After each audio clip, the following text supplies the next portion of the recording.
Friends, మీ అందరికీ కూడా ఈ యొక్క క్రీస్తు జన్మ శుభములు తెలియపరుస్తూ నేటి ఆరాధనకి క్రీస్తు పుట్టుక యొక్క జన్మదిన సందర్భంగా జరుపుకుంటున్న ఆరాధనకి కుటుంబ పక్షంగాను సర్వనిధి పక్షంగాను మిమ్మల్ని ప్రేమతో ఆహ్వానిస్తూ ప్రార్థించుకొని ఆరంభించుకుందాం.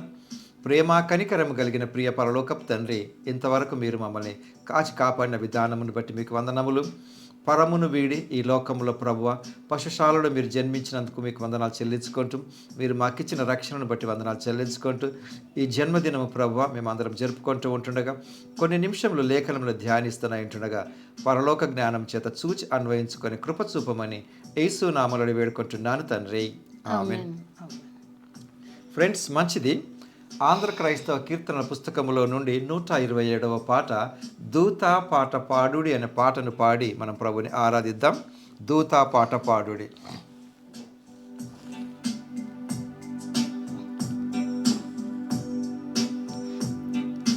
దూత పాట పాడుడి, రక్షకున్ స్తుతించుడి.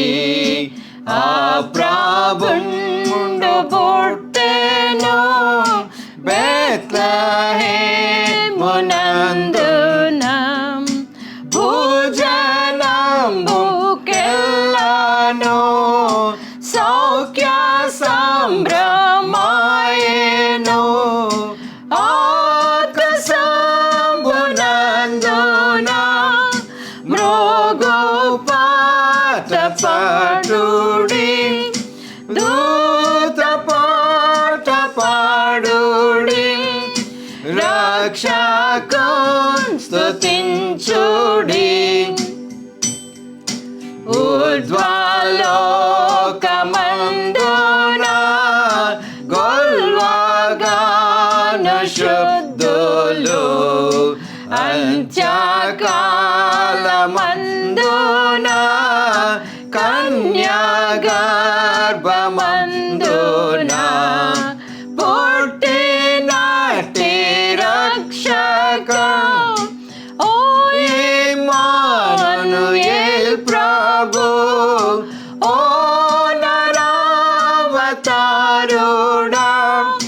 నిన్ను నిన్న శక్యమా. దూత పాట పాడుడి, రక్షకున్ స్తుతించుడి. రావే నీతి సూర్యుడా, రావే దేవపుత్రుడా, నీదు రాక వల్లను లోక సౌఖ్యమాయెను. భూనివాసులందరూ మృత్యుభీతి గెల్తురు, నిన్ను నాము వారికి ఆత్మశుద్ధి కల్గును. దూత పాట పాడుడి, రక్షకున్ స్తుతించుడి.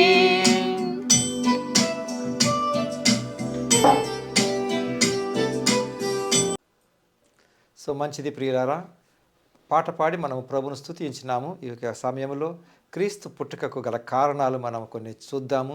క్రీస్తు జననము ఈ లోకంలో జరిగింది. ఎందు నిమిత్తమై జరిగింది అంటే ఆయన పోలికలో మానవులను దేవుడు సృష్టించుకున్నాడు. ఆదికాండము 1:26 ప్రకారము దేవుడు తన పోలిక చొప్పున నరులను చేసుకుంటున్నాడు. అయితే దేవుని తన ఆత్మ ద్వారా యొక్క మట్టి ద్వారా సృష్టించినటువంటి మానవులలో ప్రభువు తన యొక్క జీవ ఆత్మను ఊదగా నరుడు జీవాత్మ ఆయను. తన జీవవాయువును మనలో ఊదినప్పుడు మనము జీవాత్మ అయినాం. సో ఈ యొక్క నరుడు అంటే ఆదాము అవ్వలు కొంతకాలం వరకు చాలా హ్యాపీగా ఉంటున్నప్పుడు దేవుడి యొక్క విరోధి అపవాది వీరి యొక్క మనసులలో ఒక అనుమానం అనే బీజాన్ని నాటుతాడు. ఇది నిజమా అనే ఒక ప్రశ్నతో వీరి యొక్క మనసులలో లేని ఆలోచనలు కలిగించి దేవుడు తినకూడదని చెప్పినటువంటి ఆ యొక్క వృక్ష ఫలములను తినటకు వీళ్ళను ప్రేరేపిస్తారు. సో దేవుడి ఆజ్ఞను తిరస్కరించి ఈ యొక్క ఆదాము అవ్వలు తినకూడదని అంటే నిషేధింపబడినటువంటి ఆ వృక్ష ఫలమును తింటారు. అది మొట్టమొదటిగా అక్కడ దేవుని నుండి ఈ యొక్క మానవులమైనటువంటి మనకు, అంటే తొలి మానవుడైనటువంటి ఆదాము అవ్వలు దేవుని నుండి దూరం చేయబడినారు. అయితే అది మానవుడు చేసుకున్నటువంటి పరిహారార్థం, అంతే. తను చేసుకున్నటువంటి ఆ యొక్క పనిని బట్టి దేవుడి యొక్క సన్నిధి నుంచి వారు వెలివేయబడ్డారు. అయితే ఇక్కడ తిరిగి మానవులు దేవునితో ఏకం కావాలి అని అంటే, దేవునితో సహవాసం కలిగి ఉండాలి గనక అన్నట్లయితే చేసుకున్నటువంటి పాపానికి ఒక పరిహారార్థ బలి మానవులు అర్పించాలి. సో మానవులు అర్పించడం ఏం చేసినారు? నానా రకములైనటువంటి జంతువుల బలులు అర్పిస్తూ ఉంటున్నప్పుడు అది కాదని, మన పాపముల నిమిత్తమై కల్వరి శిలువ పైన యేసు ప్రభు తన ప్రాణాన్ని పెట్టు నిమిత్తమై ఈ లోకంలో జన్మించవలసి వచ్చింది. అదే క్రీస్తు జననము. సరే, డేటు గురించి మనం పక్కకు పెట్టుకున్నట్లయినా కూడా అసలు ఎందుకు రావాల్సి వచ్చింది అని అంటే, ఈ యొక్క వాక్యంలో కనుక చూసినట్లయితే మనము మత్తయి సువార్తలో ఈ యొక్క క్రీస్తు జన్మదినానికి ముందే జరిగినటువంటి ఒక విషయం, మత్తయి సువార్త 1వ అధ్యాయంలో చూసినట్లయితే 1వ అధ్యాయం ఈ 20వ వచనం, యోసేపు అతడు ఈ సంగతులను గూర్చి ఆలోచించుకొనుచుండగా, ఇదిగో ప్రభువు దూత స్వప్నమందు అతనికి ప్రత్యక్షమై, దావీదు కుమారుడవైన యోసేపు, నీ భార్య అయిన మరియను చేర్చుకొనుటకు భయపడకము. ఈ భయం అన్నది యోసేపుకి ఇక్కడ కలిగింది క్రీస్తు పుట్టక ముందే. ఎందుకంటే ప్రధానము చేయబడినటువంటి మరియ పరిశుద్ధాత్మ వలన గర్భము ధరించినది అయినప్పుడు భయపడకము అనేది. చూడండి, ఇతను ఆలోచించినది ఆమెను ఎలా విడిపించుకోవాలా, విడనాడాలా అని ఆలోచించుకుంటున్నప్పుడు ఆయన నీతిమంతుడే. భయపడకము అనేటటువంటి మాట దేవదూత యొక్క యోసేపుతో మాట్లాడి, భయపడకము అంటే మానవులలో ఉండేటటువంటి ఈ యొక్క భయము నుంచి మనల్ని దూరం చేయడానికి యేసు ప్రభు ఈ లోకంలో పుట్టినాడండి. ఈ భయం ఎక్కడ ఆరంభమైంది అని కనుక చూసినట్లయితే, తినకూడదనినటువంటి వృక్ష ఫలమును ఆదాము అవ్వలు ఎప్పుడైతే తిన్నారో, తిరిగి అదే తోటలోకి దేవుడు సాయంకాలం వేళ ఆదాము అవ్వలతో కలుసుకుందామని వచ్చినప్పుడు, ఆది కాండము 3వ అధ్యాయంలో మనం కనుక చూసినట్లయితే చూడండి, 8వ వచనం, చల్లపూటను ఆదామును అతని భార్యయు తోటలో సంచరించుచున్న దేవుడైన యెహోవా స్వరము విని. చల్లపూట అంటే చక్కటి వాతావరణం, వేడి లేదు, అటు చలి లేకు, చల్లని పూట. ఆదామును అతని భార్యయు తోటలో సంచరించుచున్న దేవుడైన యెహోవా స్వరము విని, దేవుడైన యెహోవా ఎదుటికి రాకుండా తోట చెట్ల మధ్యను దాగుకొనగా. ఇక్కడండి, ఒకప్పుడు దేవుడితో వీళ్ళు సహవాసం కలిగి ఉంటున్నారు. చల్లపూట దేవుడు సాయంకాలం వచ్చినప్పుడు వారితో కలుసుకుంటున్నాడు. అయితే ఇప్పుడు దేవుడు పిలిచాడు, ఆదామా నువ్వెక్కడ ఉన్నాను పిలిచినప్పుడు, తోటలో నీ స్వరము వినినప్పుడు దిగంబరిగా దాగుకుంటుని, భయపడి దాగుకుంటుని అంటాడు. ఆ భయము నుండి దూరం చేయటం కొరకు ఫ్రెండ్స్, మానవులలో ఇప్పటికీ కూడా ఈ యొక్క పాపిని అనేటటువంటి భావన అందరిలో ఉంటుంది. కానీ పాపిని అనే భావన కలిగి భయపడటం కాదు ముఖ్యం, ఆ భయం నుండి నన్ను వేరు చేయటం కొరకు, ఆ భయంను తీసివేసేందుకు యేసు ప్రభు లోకంలో జన్మించినాడు. అది ఎక్కడ, ఎలాగూ? బెత్లెహేములో. అయితే యాక్చువల్గా ఆ క్రీస్తు ప్రభు జన్మదినం గురించినటువంటిదని ప్రధానము చేయబడిన మరియను చేర్చుకోవడానికి కూడా యోసేపు భయపడ్డప్పుడు, ఆ యోసేపుతో కూడా ఈ భయపడకు అని అంటుంది. ఇక్కడ ఈ భయం అనేది ఎక్కడ ఆరంభమైందంటే, ఎవరైతే ఎప్పుడైతే తప్పు చేసినారో ఆదాము ద్వారా పాపం ఈ లోకంలోనికి ప్రవేశించింది. అదే రకంగా క్రీస్తు ద్వారా ఆ యొక్క పాపం నుండి విడుదల మనం పొందుకోవటం కొరకు క్రీస్తు ఈ లోకంలో పుట్టాడండి. సరే, భయపడకుము అన్న తర్వాత ఇక్కడ మనం కనుక చూసినట్లయితే ఈ భయం గురించినటువంటిది లూకాసు వార్తలో కూడా మళ్ళీ మనం చూడొచ్చు. లూకాసు వార్త 2వ అధ్యాయం. ఆ దేశములో కొందరు గొర్రెల కాపరులు పొలములో ఉండి రాత్రి వేళ తమ మందను కాచుకొనుచుండగా ప్రభువు దూత వారి యొద్దకు వచ్చి నిలిచెను. ప్రభువు మహిమ వారి చుట్టూ ప్రకాశించినందున వారు మిక్కిలి భయపడిరి. ఇది మళ్ళీ వీళ్ళకు కూడా భయం ఎందుకు కలిగింది అని అంటే, అసలు ఈ యొక్క ప్రకాశమైనటువంటి ప్రకాశవంతమైనటువంటి ఈ వెలుగును అంతకుముందు వాళ్ళు ఎప్పుడు చూచి ఉండరు. కాబట్టి ఆ వెలుగు రాగానే వారు భయపడినారండి. అయినప్పటికీ మనలను ప్రేమించినటువంటి దేవుడు మనకు ఎప్పుడు సహాయపడుతూనే ఉంటున్నాడు. భయపడ్డటువంటి యోసేపుకు దేవదూత చెప్పింది, భయపడకుము. ఆయనకు రీజన్స్ చెప్పింది. మరియమ్మ గర్భం ధరించింది పరిశుద్ధాత్మ వలన గనుక నువ్వు ఆమెను చేర్చుకోమని అంటారు. తర్వాత ఇక్కడ వారికి ఒక వర్తమానం అందించడం కొరకు దేవదూత వచ్చినప్పుడు వీళ్ళు భయపడతారు. తిరిగి అక్కడ కూడా భయపడకూడని దేవదూత వారితో మాట్లాడడం మనం ఇక్కడ చూస్తున్నామండి. ఏంటా భయం? అక్కడ స్టార్ట్ అయినటువంటి భయము మానవులలో ఉంది ఇంకను. అయితే ఆ దూత భయపడకుడి, ఇదిగో ప్రజలందరికీ కలగబోవు మహా సంతోషకరమైన సువర్తమానము నేను మీకు తెలియజేయుచున్నాను. చూడండి, ప్రజలందరికీ, ఇక్కడ బైబిల్ క్లియర్గానే ఉందండి. ప్రజలందరికీ, ఒక్కరికి కాదు, ఇద్దరికి కాదు, పర్టికులర్ ఏరియాని కాదు, పర్టికులర్ వయసుల వారికని కాదు, పర్టికులర్ జాతి వారికని కాదు, ప్రజలందరికంటే ఈ లోకంలో ఉన్నటువంటి ప్రతి ఒక్కరికి కూడా ప్రజలందరికీ కలగబో మహా సంతోషకరమైన సువర్తమానం ఏంటండి అది అంటే? ఏంటి న్యూస్? గుడ్ న్యూస్ ఏంటి? దావీదు పట్టణమందు నేడు రక్షకుడు మీ కొరకు పుట్టియున్నాడు. దావీదు పట్టణమందు నేడు రక్షకుడు, ఈయన ప్రభువైన క్రీస్తు. అంటే ఏంటంటే, రక్షకుడు అని అంటే మానవులు పాపము చేసుకున్న తర్వాత పాపులం అనేటటువంటి అపరాధ భావన లేకుంటే అంతరంగంలో ఉండేటటువంటి భావనల మూలంగా మానవులు భయపడుతూ ఉంటున్నారు.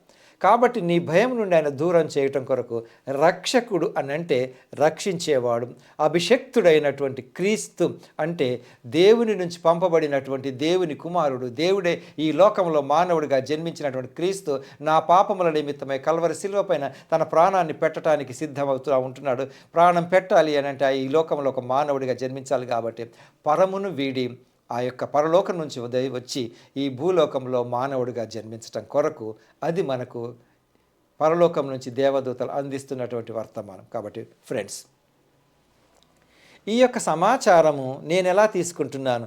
సెలబ్రేషన్స్ జరుగుతూనే ఉంటుంటాయి, అవన్నీ ఓకే, జరగనివ్వండి, వాటి గురించినటువంటి ప్రస్తావన కాదు. కానీ నిజంగా క్రీస్తు నా కొరకు జన్మించినాడు, నా పాపములను నుంచి విడుదల అనుగ్రహించడానికి వచ్చినాడు. ప్రజలందరికీ అన్నారే కానీ పర్టికులర్ పీపుల్ అని కాదు. కానీ కాబట్టి అందులో నేను కూడా, అందరూ అన్నప్పుడు అందులో నేను కూడా ఉన్నాను.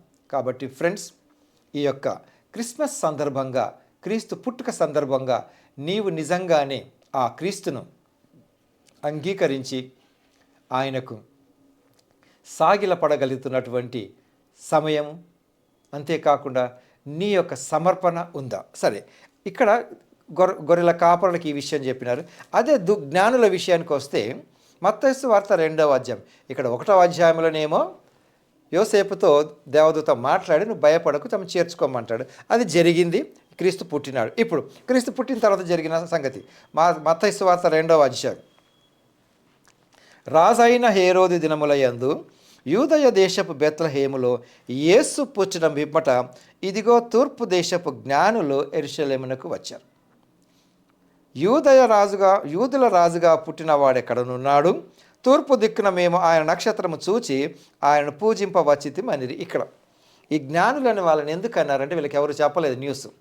ఆకాశములో ఒక నక్షత్రం, గొప్ప నక్షత్రాన్ని చూసి ఇది ఒక గొప్ప ఎవరో ఒక రాజుగా పుట్టినవాడు, అంటే ప్రాముఖ్యమైనటువంటి వ్యక్తి యొక్క పుట్టుకను సూచిస్తుంది అని వారి జ్ఞానం. అది ఎందుకంటే వారు ఖగోళ శాస్త్రజ్ఞులు. కాబట్టి వారు ఆ నక్షత్రం, తూర్పు దిక్కున పుట్టిన నక్షత్రం అది ఏ రకంగా వెళుతుంది, ఎక్కడుందో చూసుకుంటూ వెళ్ళినప్పుడు అది యెరూషలేములో ఈ యొక్క హేరోదు రాజు దగ్గరికి వచ్చినప్పుడు అది ఆగిపోతుంది. అంటే యెరూషలేములకు తీసుకొస్తుంది, కానీ పుట్టిన చోటుకి కాదు. అప్పుడు సరే, రాజుగా పుట్టినవాడు ఎక్కడ ఉంటాడన్న ఉద్దేశంతో వీళ్ళు ఏం చేస్తారు, రాజుగారి దగ్గరికి వెళ్ళి, అయ్యా ఇది పరిస్థితి, ఆకాశంలో నక్షత్రం చూసి మేము వచ్చాము, మరి యూదుల రాజుగా పుట్టినవాడు ఎక్కడ ఉన్నాడు? రాజుగారిని అడిగినాడు.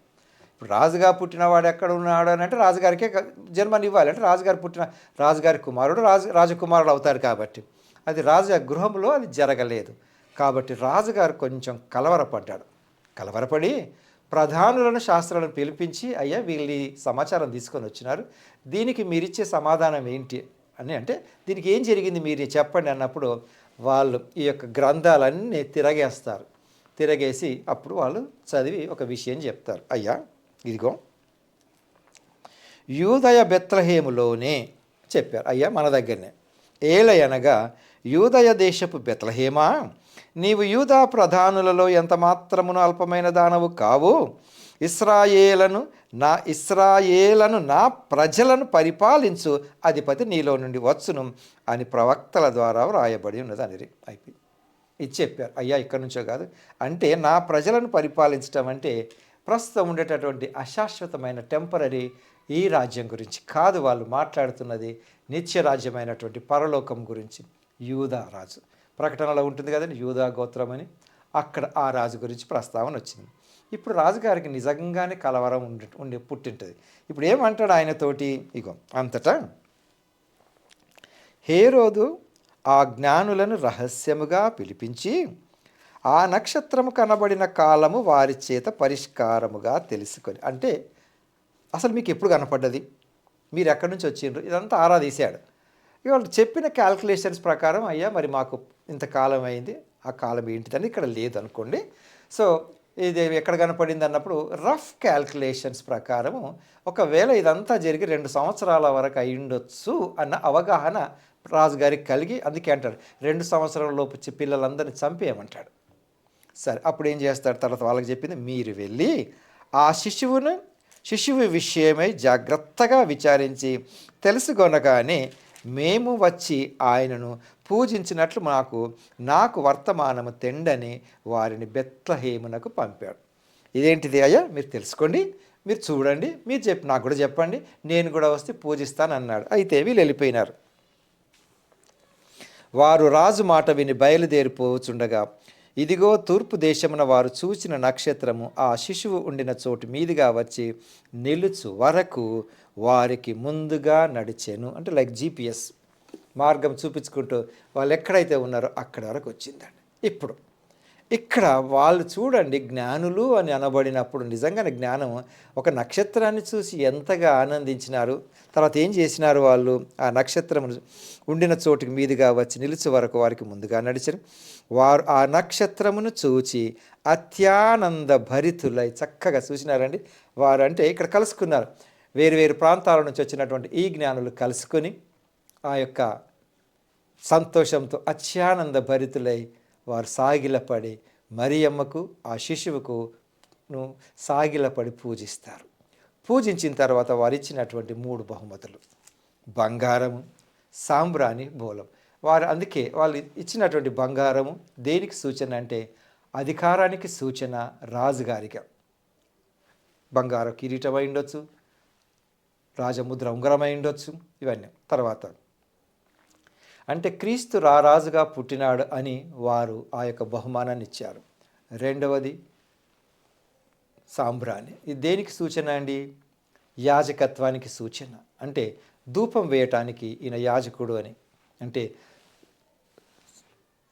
లోకరక్షకుడు క్రీస్తు ఈ లోకంలో ఉంటూ తండ్రి అయిన దేవునికి యాజకత్వం నిర్వహించటానికి, అంటే మన యొక్క పాపములను తండ్రి అయిన దేవుడితో మొరపెట్టుకోవటానికి. ఆ కల్వరి శిలువ పైన కూడా మనకు తెలిసినట్లుగా తండ్రి వీరేమి చేయుచున్నారో వీరెరగరు కనుక వీరిని క్షమించమని వేడుకున్నట్టుగా ఈరోజు కూడా ఆ క్రీస్తు నా పక్షంగా మనందరి పక్షంగా ఆయన వేడుకుంటున్నాడు. మూడవది బోలం. అంటే దీన్ని ఏమంటారు అని అంటే ఈ యొక్క పెర్ఫ్యూమ్స్ కిందికి వస్తూ ఉంటుంది. బోలం పరిమళ ద్రవ్యాల కిందికి కూడా తీసుకుంటూ ఉంటుంటారు కొన్ని సందర్భాలను బట్టి. ఈయన మరణానికి సూచనగా మరొక బహుమానం. ఈ 3 బహుమానాలను మనం అనుకోవటానికి కూడా లేదు, కాకపోతే ఇక్కడ రాయబడినవి 3 కాబట్టి ఆ 3 ప్రాముఖ్యమైనటువంటివి. కాబట్టి ఫ్రెండ్స్, ఈ యొక్క క్రీస్తు పుట్టుకలో ఉన్నటువంటిది ఆయన రారాజుగా రాబోతున్నాడు. నీకు నాకు మధ్యలో ఉన్నటువంటి దేవుడికి మనకు మధ్యలో ఉన్నటువంటి ఆ యొక్క గ్యాప్ను ఫుల్ చేయడానికి యాజకత్వము చేస్తున్నాడు. అంతేకాకుండా ఆయన మరణించినాడని సూచన కంటే ఆల్రెడీ జరిగిపోయింది కాబట్టి ఆయన మరణానికి సాదృశ్యంగా ఈ యొక్క బోలమును కూడా వాళ్ళకి అనుగ్రహించి అట్టి రారాజు అయినటువంటి క్రీస్తును, యాజకుడు అయినటువంటి క్రీస్తును, మన పాపముల నిమిత్తమై బలి అయినటువంటి ఆ గొర్రెపిల్ల అయినటువంటి క్రీస్తును ఒక రక్షకుడుగా మనకు ప్రభు అనుగ్రహించి ఉంటున్నాడు. తండ్రి అయిన దేవుడు మనల్ని ప్రేమించి అందించిన ఈ విధానాన్ని బట్టి తప్పకుండా ఆ యొక్క పుట్టుకను మనం కూడా జరుపుకొని ఆనందిస్తాం. అట్టి కృప మనందరికీ కలుగునుగాక. ఆమెన్. ప్రార్థించుకుందాం. ప్రేమ కనికరం కలిగిన ప్రియ పరలోకపు తండ్రి, ఇంతవరకు మీరు మాతో మాట్లాడిన విధానమును బట్టి మీకు వందనములు. నిజంగా ఈ యొక్క జన్మదినములో ప్రభువా మిమ్మలను మా హృదయంలో జన్మింప చేసుకొని మా హృదయంలో మిమ్మలను కలిగి మీరు రాకడ పర్యంతం మమ్మల్ని మేము సిద్ధపరచుకొని కృప చూపమని యేసు నామములో వేడుకొంటున్నాను తండ్రి. ఆమెన్. మంచిదండి. అందరికీ కూడా క్రీస్తు జన్మ శుభములు కలుగును గాక. ఆమెన్.